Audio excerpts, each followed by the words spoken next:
Hey guys, tonight we're plunging headfirst into something your nose may not forgive: the everyday odors of medieval life. Imagine waking up in a one-room timber cottage where 6 people sleep on straw. A goat just had her morning accident, and someone probably used spilled fish soup on the bedding last night. The air's thick, warm, unmoving, and your first inhale of the day reminds you why fresh is not a word anyone uses anymore. So, before you get comfortable, take a moment to like the video and subscribe, but only if you genuinely enjoy what I do here. Drop a comment with where you're watching from and what time it is. I love seeing our sleepy little history circles spread across the globe. Now dim the lights, maybe turn on a fan for that soft background hum, and let's ease into tonight's journey together. You wake before sunrise, not because you're well rested, let's not be silly, but because someone across the lane is already chopping wood and the baby's crying again. You sit up and immediately regret it. Your joints ache, your head itches, and your mouth tastes like you gargled with wool. Welcome to Morning Breath, 14th century edition. To be fair, it's not just your breath. The air inside your home is a heady blend of smoldering hearth smoke, old onions, and what polite scholars might call bodily proximity. There's no chimney, just a hole in the roof and crossed fingers. That means soot has settled on everything, from the rafters to the crust of bread you saved from yesterday. Your bed, such as it is a hay-stuffed mattress crawling with more than your thoughts. The straw gets changed every season. Maybe the sheets don't exist. Just a coarse wool blanket that's seen childbirth, soup spills, and one unfortunate visit from a sick chicken. Time to get up. First stop, the chamber pot. It's ceramic, unglazed, and sits helpfully under the edge of the bed. At some point, someone missed. You take it outside, gag a little, and toss the contents into the open trench that runs between the houses. This gutter is also where rainwater goes, and laundry suds, and pig offal, and your neighbor's chamber pot contents. It smells like the entire village is decomposing slowly and with great determination, and yet, no one really comments on it. Because here's the thing: people in the Middle Ages didn't expect life to smell good. They were surrounded by animals. Their food was pickled or rotting or heavily spiced to cover up both.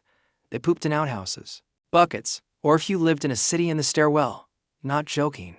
Some tenement buildings had a whole floor basically designated for relieving yourself in a corner. The idea of a scentless life, pure fantasy. That was for angels. Or maybe the dead. Now, back to your morning. You stumble barefoot into the lane. It's muddy and slick with things you don't examine too closely. The pigs are already rooting around someone's compost heap. A dog you don't recognize trots by with something suspiciously bone-like in its mouth.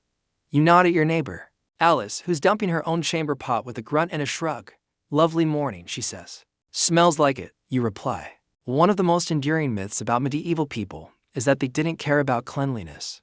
That they were all unwashed, stinky peasants rubbing onions on their armpits and calling it perfume. But that's not quite fair. They did care. They just had limited options. Soap existed, though the kind you'd use depends on whether you were rich, religious, or Scandinavian.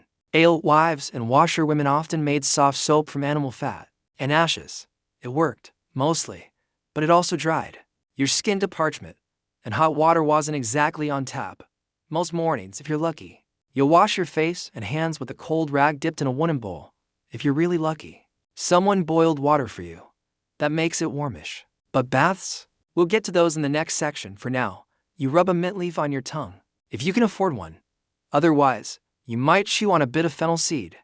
It helps, a little. Your breath still isn't winning any awards, but at least it's not entirely offensive. And besides, no one else is mini fresh either. Your kids have breath like turnip mash and spoiled cheese. Your spouse probably ate garlic 3 meals in a row. Your elderly aunt hasn't had a tooth in 10 years and smells faintly of horseradish and regret. But that's normal. Historians still argue whether the average medieval peasant truly had bad hygiene by the standards of their time, or if that's just a modern bias projected backward. After all, many communities had rules about washing hands before meals, and monasteries even had hand-washing stations and rotating bath schedules. But those rules were ASPI or ATIONAL. In practice, most people were just doing their best with a bucket, a rag, and whatever plant smelled least like wet dog. And sometimes you didn't bother, because here's a fun fringe fact: in some regions, especially during the colder months, it was common to sleep in your clothes for weeks at a time without changing them. And not just because the cold people believed that stripping down and washing too often could weaken you, open your pores too much, and the bad humors might get in. You can't help but chuckle at that while splashing a bit of lukewarm water on your face, not because it's silly but because modern wellness advice isn't all that different. Replace bad humors with toxins and it starts to sound familiar.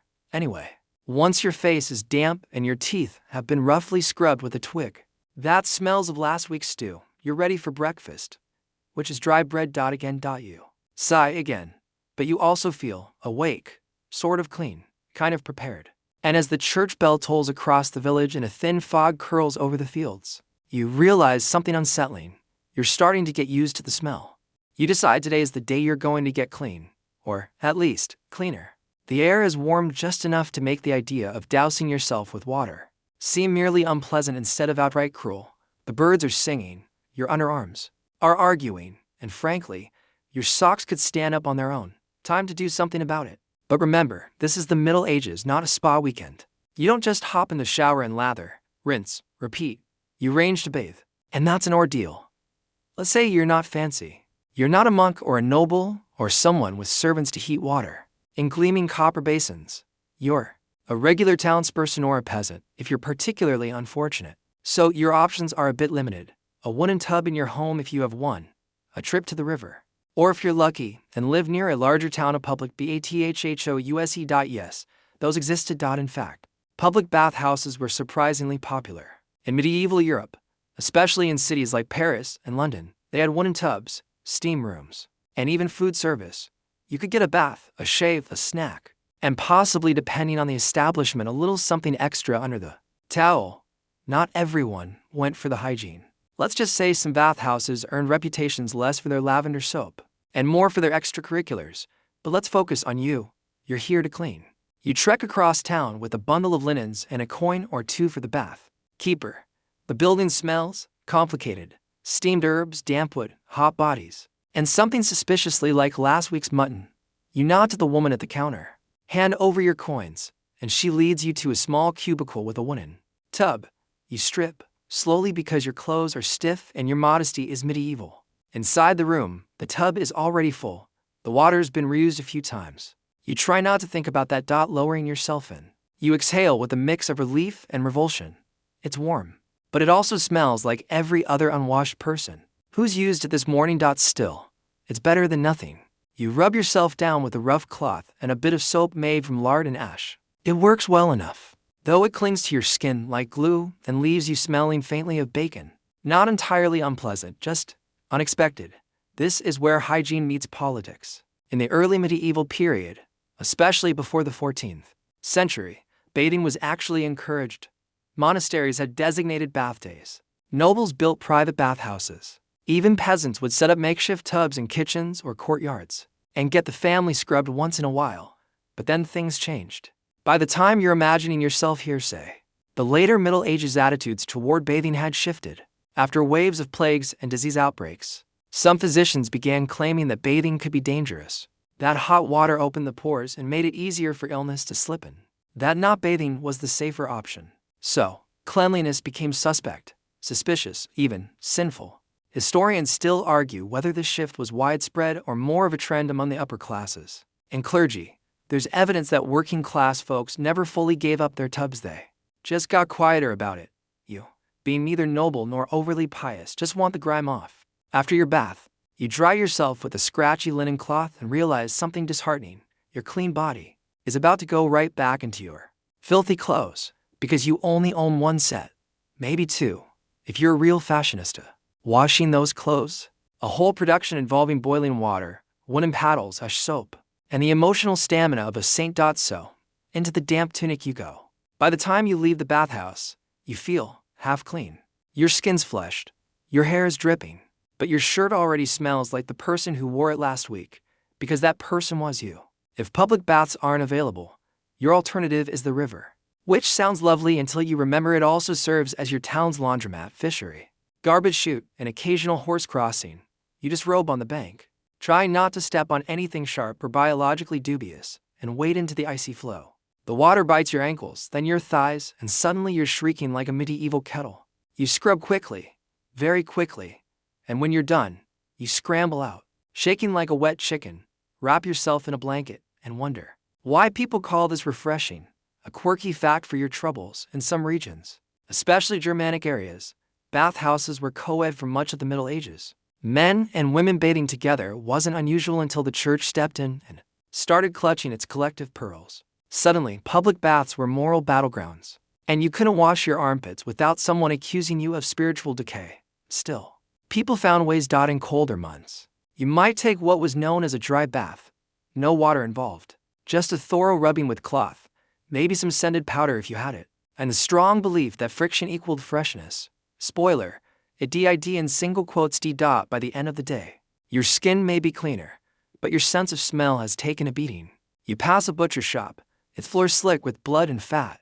A passing cart of fish leaks brine and decay. A beggar nearby hasn't bathed since St. Swithin's Day and smells like a foot wrapped in cabbage. And yet, you're the freshest thing on the street. You breathe in.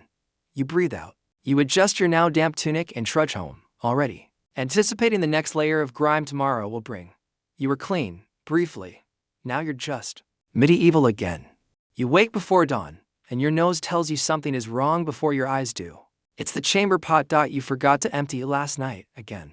One of medieval hygiene's lesser discussed but thoroughly unforgettable joys is the humble chamber pot, essentially a portable toilet for when walking to the outdoor privy in the dead of night. Feels like a suicide mission. You relieve yourself in the pot, you stash it under the bed, and if you forget to empty it in the morning, well, then, your entire home becomes a cautionary tale. You hold your breath, grab the handle, and make your way outside, trying not to splash. You head toward the designated dumping area, hopefully far enough from your neighbor's well to avoid a dispute, but not so far that you need to pack a lunch. Welcome to waste management. Medieval edition. Urban streets are narrow, unpaved, and frequently carpeted with a stew of mud, animal droppings, offal from butcher shops, and human waste. Some towns employ rakers, whose job it is to shovel muck into carts and wheel it outside the city walls. In theory. In practice, it piles up until complaints reach a critical mass, or until someone with money and influence steps. And after stepping into something unspeakable, you return home, lighter of pot, but heavier of soul. And here's the thing, nobody smells good. Even the rich just smell expensive. They mask odors with perfumes, rose water, and aromatic herbs sewn into their clothes. You might stuff a handful of mint or lavender into your sleeves, if you can get your hands on some. Otherwise, your personal scent profile is barnyard adjacent, with notes of disappointment. Let's talk clothes. You haven't washed your outer tunic in weeks, maybe months. That's not slovenly, it's normal. Washing garments wears them out, and fabric is precious. Instead, you change your linen, underclothes, if you have a spare set, and brush off your outer layers with a stick or stiff bristle. Medieval dry cleaning, if you will. Well, cloaks are rarely washed. They're hung near smoke or left in the sun to air out, though the definition of fresh is extremely flexible here. Your boots, meanwhile, are caked in a paste of manure and mud.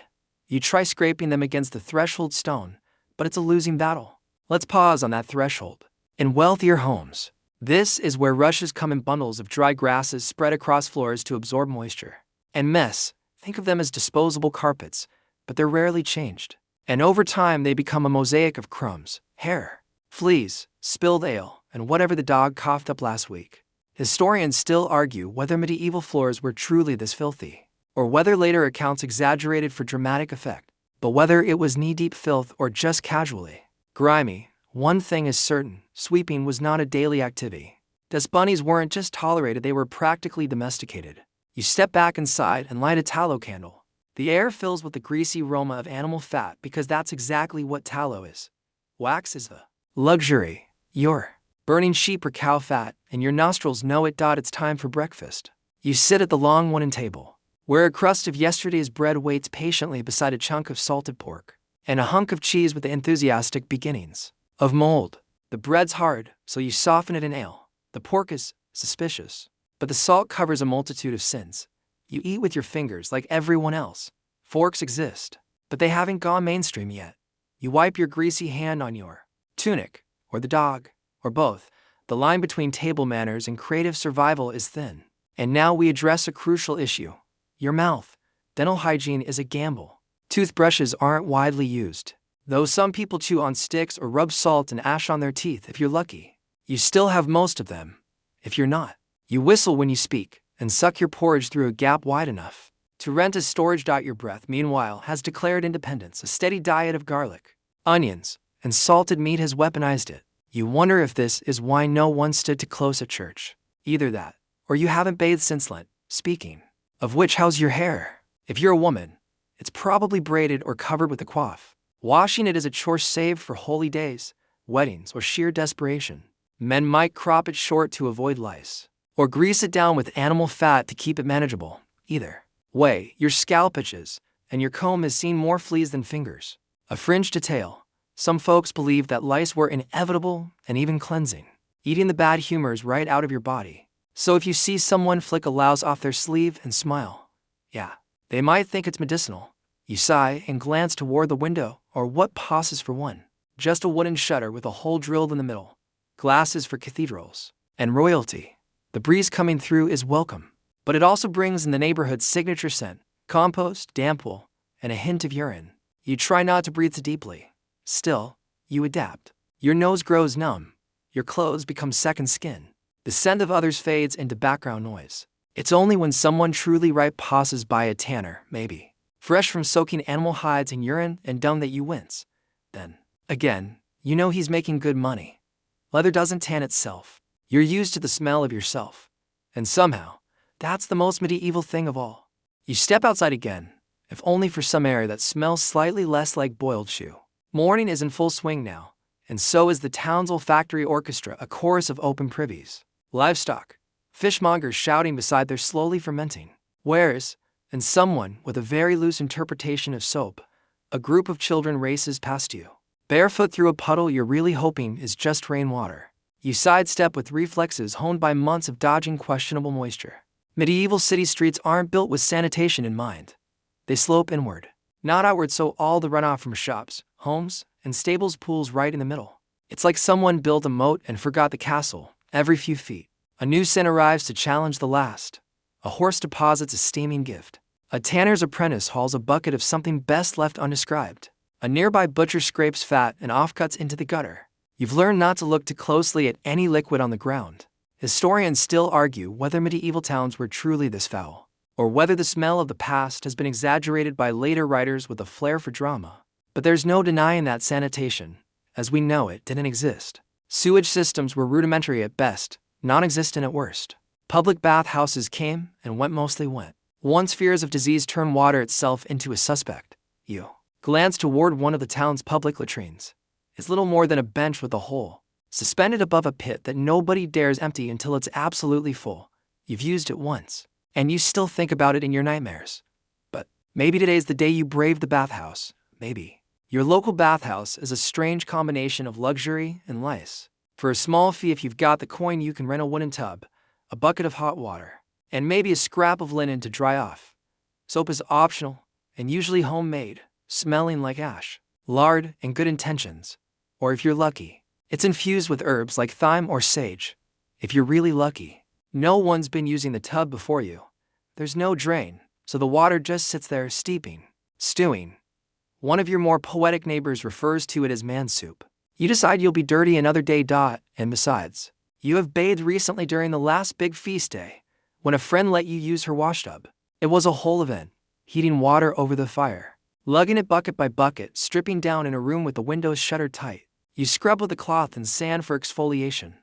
When it was over, you felt like a new person. For maybe 15 minutes, because here's the reality: cleanliness doesn't last. Not when your daily routine includes livestock, firewood, smoke, ash, and close contact with other equally fragrant humans. You pass a barber surgeon's stall. A man with a bloodstained apron and suspiciously cheerful smile is preparing to lance a boil. Hygiene here is surgical only in the loose sense. Instruments might be wiped on a rag between uses or not, but he's also the guy who cuts your hair, extracts teeth, and possibly reads your urine like a tea leaf. Multi-talented. If not medically sound, you keep walking. A woman pours a bucket of gray water from an upstairs window. You dodge it just in time, but your neighbor isn't so lucky. He shouts something impolite, but it's hard to take offense. Everyone does it. There are rules against it, technically, but enforcement is lax unless it hits someone important. You stop by the well to fill your jug. The water smells acceptable. You've heard stories of towns where the well runs near the cemetery, where people start dropping with fevers and nobody quite connects the dots. You mutter a little prayer, because divine intervention seems as reliable as filtration. Water is precious, anyway. You use it sparingly, mostly for cooking and drinking. Cleaning is for special occasions or bad luck. That includes your hands, which you might rinse before meals if you're fancy. Otherwise, you trust in the protective power of visible grime. You head home for midday rest, ducking into a side alley to avoid a passing cart. A woman leans out of a doorway, beating her rug with a stick. Dust blooms into the air. You both cough in unison. Her neighbor is whitewashing the inside of her home, a surprisingly common practice. Not just for appearance, but to repel fleas and kill bacteria. The lime in the plaster is mildly disinfecting. Some folks even smear it around door frames and windows to keep pests away. Historians still argue whether it was actually effective or just symbolic, a sort of medieval version of putting garlic over the door. Back at your place, you sit by the hearth and fan the smoke out the window. Chimneys are rare luxuries. Most homes have a central fire and a hole in the roof, which works perfectly except for the whole smoke in the face thing. You smell like firewood, which is a slight upgrade from everything else. Dinner is a simple stew, reheated from yesterday. You skim off the top layer, add some water, maybe toss in a turnip. It's not spoiled. Not exactly, it just has a personality now. The pot never gets fully washed, just wiped and boiled again and again. It's said that some medieval stews were perpetual, simmering for days or even weeks. You tell yourself this adds depth of flavor, like a sort of starter, but with onions. After you eat, you rub your greasy hands on your hose. The stains blend in. You scratch behind your ear and dislodge something that may or may not be a flea. It jumps off before you can ask. The sky begins to darken. It's been another day of tolerating the intolerable, of adapting to discomfort, of not noticing how bad things smell, until someone from the outside walks in and makes a face. You think, not for the first time, that maybe the nose forgets out of kindness, that the human body can adjust to anything if it must. And in the medieval world, it must. Night settles in, but the smell doesn't. If anything, the air thickens now. No longer lifted by sunlight or the low-level motion of daily activity, it just sits, heavier, closer. You're indoors, yet it's hardly a sanctuary, a musty blanket of hearth smoke, wool, old cheese, unwashed bodies, and something deeply mildewish clings to the wooden beams above you. You duck your head as you leave again, lamp in hand, heading for what might generously be called the toilet. Now, you might imagine a cozy outhouse or even a rickety wooden seat with a crescent moon cut in the door, but here in your medieval town, things are far more communal and considerably less charming. The public latrine is little more than a bench with holes, often suspended above a cesspit. You've brought your own cloth scrap. There's no toilet paper, of course. Moss, straw, or a reused rag will have to do. Don't think about it too hard. You hover above the seat, trying not to breathe through your nose. The smell is primordial, deep, as if the earth itself has opened up to remind you of your sins. It clings to your clothes, to your hair, too. Your soul. Now, not every household relies on these shared spaces. Wealthier homes may have their own garderobes, narrow, vertical shafts built into the walls, emptying into pits or moats or the street below. If you're lucky enough to be on the second floor, your waste simply falls into the alley behind the house. Problem solved, or at least, relocated. You can still picture the first time you saw someone casually empty a chamber pot out their window. There was no warning shout, no look out below, just a splash, a shriek, and the realization that you'd made direct eye contact with your own mortality. Since then, you've learned the safe walking routes, always hugging the walls, always checking the sky. Historians still argue whether these streets were cleaned regularly or only when the stench began to interfere with prayer. Some towns employed gong farmers, men tasked with cleaning out cesspits under the cover of night. It was among the worst jobs in Europe, and yet paid surprisingly well. Compensation for the constant risk of drowning in sewage or, at the very least, smelling like Satan's laundry basket. As you make your way back home, you pass by a trench dug along the edge of the road. That's your town's drainage system. In theory, rainwater washes refuse downhill and out of the city. In reality, it rarely rains when you want it to, and the trench mostly serves as a warm weather buffet for flies.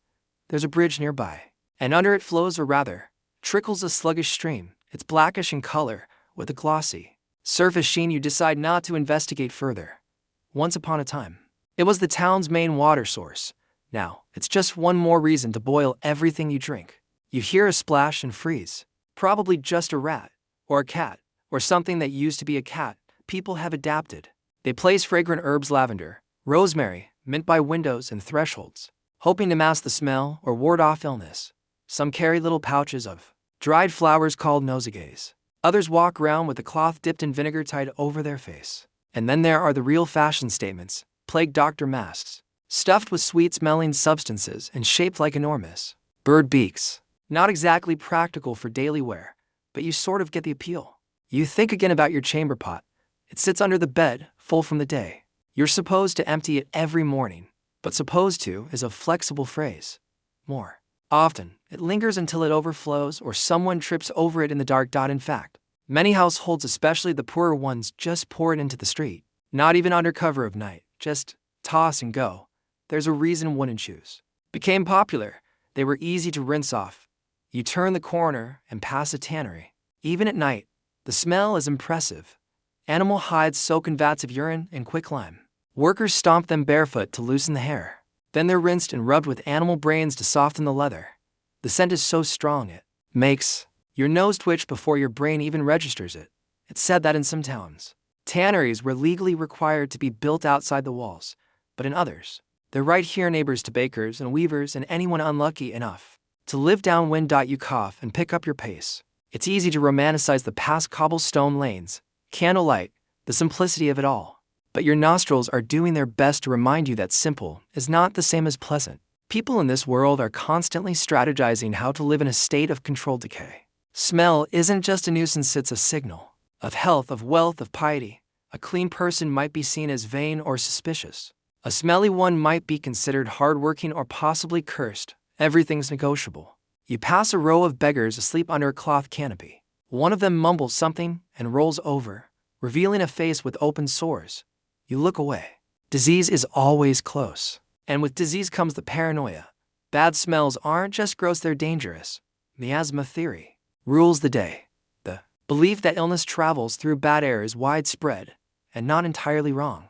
In a very roundabout way, you wonder if that's why people fear certain odors more than others. The scent of rot, of waste, of sour sweat. You've learned to tell when someone's sick just by standing next to them. Not that it helps. You share the same spaces, breathe the same air, eat from the same wooden spoon at the same festival. Back home, you scrape your boots clean with a flat stick kept by the door. You hang your outer tunic by the hearth, hoping the smoke will clean it. A few herbs crackle in the fire, releasing a sweet aroma that almost masks the underlying sourness. Almost. You blow out the lamp and lie on your straw mattress. It smells faintly of mouse, or maybe that's just the mouse itself. But here's the thing, despite all this, you're still alive. You've adjusted.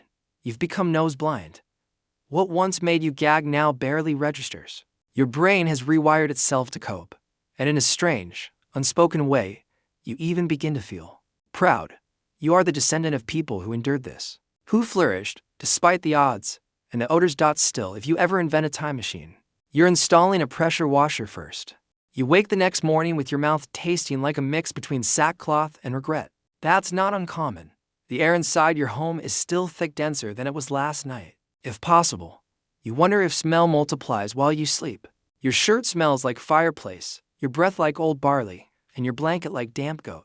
You shift under the covers, and the movement releases a ghost of yesterday's foot sweat. Charming. Time to freshen up. You head outside with a wooden bucket in hand, walking toward the communal well. This is your lifeline, at least when it's not frozen solid, contaminated, or being monopolized by the baker's wife for the third time this week. The queue is long and mostly silent. No one wants to speak before their morning rinse. You nod at the miller's apprentice. He smells faintly of yeast and disappointment. You draw up your water, muscles shaking from the weight. It's heavy, but it's clean, or at least cleaner than the stream. You splash your face, hoping the shock will cover for the lack of actual soap. Like soap exists. Yes, but it's harsh and unpleasant and expensive. You'd rather keep your eyebrows still dripping. You head home to scrape your tongue with a twig. Chew on a bit of mint if you're lucky, or just spit until your mouth feels less cursed. There's no toothpaste, no toothbrush, no mouthwash, just friction and prayers. Your armpits get a brisk cloth rub. Maybe you dab a bit of rosemary oil behind your ears if you're feeling poorly. Otherwise, your best bet is to layer up, accept your scent, and pretend everyone else smells worse, which they usually do. Historians still argue whether medieval people truly stank as badly as we think, or whether our modern nose is conditioned by detergents and deodorants just can't handle the robust realities of the pre-plumbing era. But even by contemporary standards, Certain accounts paint a nose-wrinkling picture. Monks writing in Latin made offhand remarks about how some peasants carried a sin that followed them to confession. Nobles complained of servants who needed to be aired out before banquets. But let's be fair, not everyone walked around completely marinated in body odor. Bathing happened. It just wasn't what we'd call routine. In towns with bathhouses, people paid for hot water, soapwort, and privacy, or in some more scandalous establishments, companionship. But public baths were controversial. The church often disapproved, especially when nudity and merriment overlapped. After all, nothing tempts the devil quite like warm water and a naked ankle. When plague rolled into town, bathhouses were among the first to be shut down. The fear was that he'd open pores, and open pores were little gates for bad air to sneak in. From then on, many people believed bathing actually made you sicker, not cleaner. So instead of washing, they masked the smell. Heavy perfumes, lavender satchels sewn into clothes, a dusting of ground rose petals inside your boots. You once saw a nobleman apply powdered ambergris to his tunic. Ambergris, for the uninitiated, is a waxy substance produced in the intestines of sperm whales. It smells sweet after a few years of aging. At first, less so, but it was all the rage. Proof that you had money to burn and no one in your life who could say no. You, sadly, do not have access to rare oceanic digestive byproducts. You have thyme leaves and maybe some salt. And let's not even talk about your undergarments. You own exactly one linen shirt. It doubles as pajamas, sweat rag, and social armor. You wash it when it can stand up by itself. Even then, it's a half-day event, heating water, scrubbing with ash, drying it on the hedge, and praying the dog doesn't steal it again. Still, for feast days or church, everyone tries a bit harder. Faces are washed, hair is braided, clothes are beaten clean on river rocks or dusted with chalk. But clean is relative. You've learned to accept less smelly as a victory. Speaking of hair, you don't wash it often. Maybe once a month. Tops. More if you fall into something alarming.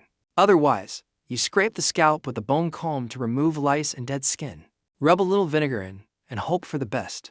Baldness isn't uncommon, nor is scabbing or scalp sores. But on the bright side, everyone's hair smells like pickled salad, so no one complains. You once heard a rumor that a noble woman in France boiled her bathwater with crushed violets and goat milk. She bathed every week and had skin like marble. You're skeptical. That sounds like wizardry. Or at the very least, witch-adjacent behavior. Best not to aspire to closely. Later that morning, you walk through the market and past the fishmonger's stall. The smell hits you like a wet slab, salt, scales, and something that may once have been an eel. Then the tanner's apprentice barrels past, trailing the tang of raw hide and fermented urine.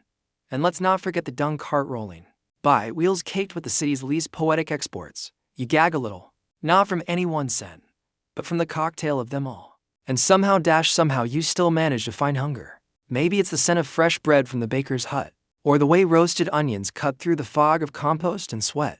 Your brain, ever adaptive, filters what it must. You grab a turnip, brush off the dirt, and munch with determination. That's life here. You don't escape the smell. You just build your world around it. You develop smell maps in your head. Safe corners, dangerous breezes, alleyways to avoid after rainfall. The church smells like wax and damp wood. The inn smells like beer, old hay, and broken dreams. Your friend's house smells like cabbage and soot. Familiar, human, awful, comforting, and through it all, you come to a strange conclusion. Yes, it stinks, but it stinks in layers, in personalities, in seasons. It's not a single, uniform wall of bad. It's a shifting, breathing atmosphere of shared existence. Everyone here smells. Everyone here knows it. And no one is judged too harshly for it unless they start smelling better than everyone else. Then you're suspicious. Then you might be a witch. So you take one last breath of the world around you, deep, resigned, not entirely disgusted. You're ready to face the rest of the day, or at least to survive it. By the time dusk creeps over the village and your shadow stretches long across the packed dirt, you're layered in another full coat of the day's finest grime. Bits of dried mud flake off your ankles. There's something sticky on your sleeve you don't remember encountering. Your knees itch. Your scalp tingles. But you're too tired to worry about any of it. You've earned your filth. Still, the night demands some small rituals of cleanliness or something vaguely resembling it. You return home, light a rushlight that gives off more smoke than actual light, and shuffle over to your wash basin. It's filled with the same water from this morning, now tepid and dust-flecked, but you splash your face anyway. Your fingers, find their way behind your ears, which have a suspicious, waxy texture, and you wipe them on your tunic. Honestly, that may have made things worse. You considered changing your shirt, but the other one is still damp from being washed in the river 2 days ago. So, you just shake this one out and call it aired. Good enough for dream time. You pull off your boots if you're lucky enough to own both left and right and immediately regret it. The scent that rises could knock over a small pig. Your socks, or the stitched cloth pretending to be socks, are stiff with sweat and something crunchy. You peel them off and wave them in the direction of the window, like that will accomplish anything. But that's the medieval rhythm live. Sweat, scrape, repeat. As you settle in for the night. The scent of wood smoke seeps through the walls, mixing with the familiar musk of wool blankets and the damp hay beneath your bed. It's not pleasant exactly, but it's familiar. It smells like home, like survival, like proof that you're still here. From your straw-stuffed pillow, you can hear the street outside winding down. Someone argues drunkenly about turnip theft. A dog barks. Somewhere, a child coughs a deep, chesty sound that makes you wince. You're reminded, yet again, that bathing isn't the only thing people go without. You scratch your shin absent-mindedly and feel the bump of a flea bite. You squish it. It squishes back. You flick your fingers toward the floorboards. Historians still debate whether the average medieval peasant fully understood the role of sanitation in preventing disease. Sure, there were general ideas: avoid foul air, don't drink from certain streams, stay clear of diseased animals, but germ theory was centuries away. Most people just lived close to the consequences of everything. That cough outside could be a cold, could be the beginning of something much worse. And yet, people carried on. They scrubbed when they could. They prayed. They endured. Every once in a while, a new law would pass: no dumping waste out of upper windows after dark, or fines for those who didn't clean their animal pens. But enforcement was inconsistent. Towns were dense, gutters were few, and even when people wanted to do better, the infrastructure just wasn't there. You're vaguely aware that the communal privy is now officially full again. Someone is supposed to shovel it out in the morning. You hope it's not you. Still, in moments like this, with your limbs heavy and your brain fuzzed with sleep, you understand how people coped. You stop noticing the stink unless it changes, like background noise. You adapt. You learn which kinds of smells mean danger, like the sweet, rotting scent of an infected wound, and which ones just mean Tuesday. You curl deeper into the straw. Someone once told you that burning sage wards off evil smells, but all it did was set the thatch roof smoking for an hour and get you a stern talking to from the reeve. Now, you just deal. You wrap yourself in your own warmth, which carries its own brand of humanity, and drift toward unconsciousness. And the truth is, under all the grime and discomfort, there's a strange kind of peace, a unity, because nobody here is clean, not the baker, not the reeve, not even the nobleman in his perfumed velvet. Everyone stinks, everyone suffers it, everyone wakes up in the same mess, grumbles, and gets on with it. And so, as the fire crackles low and the stars blink down over your deeply fragrant village, you close your eyes. The world smells like horses, onions, and hope. You'll get through tomorrow the same way you got through today, one whiff at a time. And now, as the last curls of smoke drift lazily from the hearth, and the quiet settles heavy like a woolen blanket across the room, you let yourself sink into the deeper silence of the night. The air is softer now, cooler, still tinged with the same familiar blend of hay, old cloth, and worn leather, but the sharpness has faded. Everything seems gentler in the dark. Even the aches in your joints dull with the stillness. Even the straw beneath you feels less scratchy, more like a nest than a burden. Out in the village, all is hushed. The dogs have quieted. The drunken bickering has dissolved into snores. Somewhere in the distance, a night bird calls low and lonesome, like it's watching over everything below. You take a long, steady breath. Let it out slowly. The world around you may not be clean in the modern sense, but it's alive. It's vivid. It's raw. And it's yours. Let the creak of timber and the rhythm of crickets wrap around you like a lullaby. Let the darkness smooth your thoughts into quiet threads. No more turnips to harvest. No more buckets to fill. No more socks to peel. Just this still moment, just this breath. The past may smell a bit stronger than you expected, but for now, it asks nothing more of you than to rest. Sleep well, my friend.